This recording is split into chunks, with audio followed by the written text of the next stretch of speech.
the Errazuriz Sauvignon Blanc. Okay. And this is a little bit special because it's a single vineyard, is that right? It's a single vineyard, and it comes from a vineyard very, very close to the Pacific Ocean. It's about 12 kilometers from the ocean, and that's about as close as you want to get in Chile, because the Pacific Ocean is an incredibly cold ocean. I don't know if you've ever been there, but don't swim, right? So, you know, you might get in up to your ankles and you'll be out again, you know.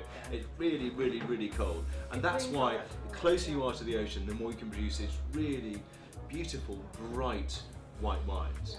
So this is a comparatively new region, close to the ocean, and I thought a great alternative to Sancerre.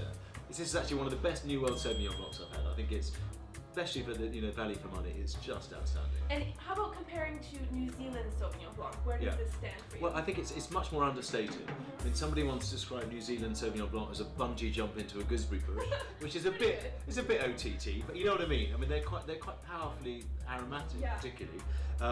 Some of them are a little bit sweeter too. Sancerre is on the much drier end of the scale and very understated, and this is somewhere in the middle. Right. So if you find New Zealand Sauvignon a bit OTT, Sancerre not quite expressive enough, this is your wine. I think this, Errazuriz is much better known as a red wine producer, but I really think they've started to nail it with Sauvignon Blanc. I love this wine. And the value for money here is spot on as well, because obviously between Sancerre and New Zealand Sauvignon Blanc is about half the price of either. Absolutely. So you get those, you know, it's rather than gooseberry, it's more close to the kind of grapefruit world. So it's grapefruit, citrus fruit, rather than passion fruit and gooseberry that you get more in New Zealand Sauvignon Blanc.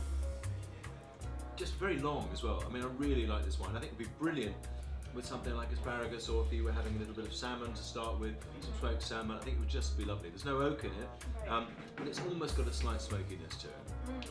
Goat cheese salad probably quite nice as well, the typical Sancerre match. But I'm with you on that. I think it would be brilliant. So it's a mini Sancerre, but to be honest, it's as good as mini Sancerre. It really is, and it's cheaper.